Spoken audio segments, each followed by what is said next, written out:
আলহামদুলিল্লাহি রাব্বিল আলামিন ওয়াস সালাতু ওয়াস সালামু আলা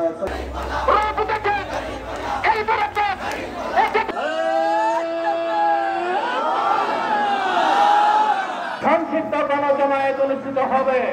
এই গণজমায়েতে এবং আল্লাহর আইন প্রতিষ্ঠার সংগ্রামে সম্পৃক্ত হবেন এবং সবাইকে ভোট দেওয়ার আহ্বান জানিয়ে আবুল কাশেম ময়দানে একত্রিত হয়ে আমরা জয়পুরহাটবাসীকে জানাতে চাই, গত 15 বছর যাবৎ আওয়ামী লীগ সরকার যে অত্যাচার নির্যাতন করেছিল, নিষ্পেষিত করেছিল, তাদের প্রধান টার্গেট ছিল বাংলাদেশ থেকে জামাত ইসলামীকে নির্মূল করবে। আওয়ামী লীগ নির্মূল হয়েছে, জামাত ইসলামী তখনও ছিল, এখনো আছে, ভবিষ্যতে থাকবে ইনশাআল্লাহ।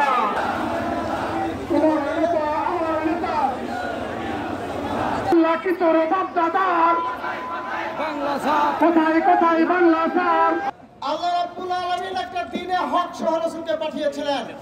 দুনিয়ার মানুষের তৈরি সমস্ত জীবন ব্যবস্থার উপরে আল্লাহর দেওয়া জীবন ব্যবস্থাকে বিজয়ী করার দায়িত্ব ছিল রাসূলের।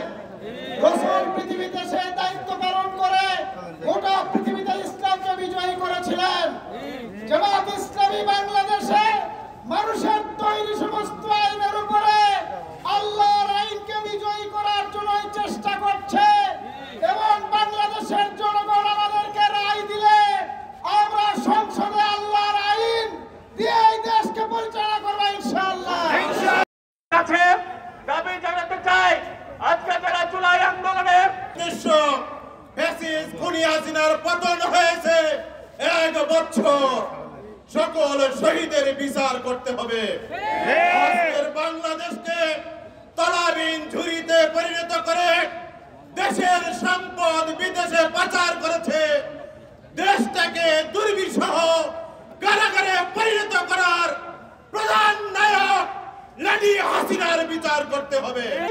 বাংলাদেশ জামাত ইসলামী একমাত্র দেশপ্রেমিক সংগঠন, আমির জামাতের অপারেশনের মধ্য দিয়ে সেটি প্রমাণ হয়ে গেছে।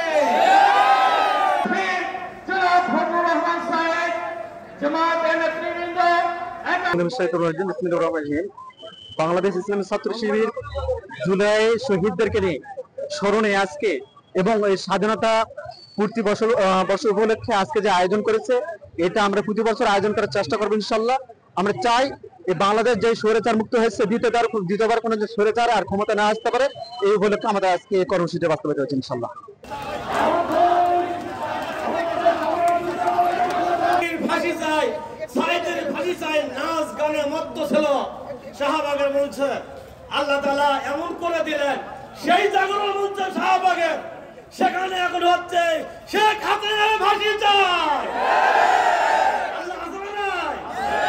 সুতরাং আল্লাহ পাক সবারই জন্য, কিন্তু যারা আল্লাহ প্রিয় বান্দা তাদের জন্য, যারা প্রিয় বান্দা তাদের জন্য আল্লাহ তাআলা পরীক্ষা করে নেবে। সম্মানিত উপস্থিতি।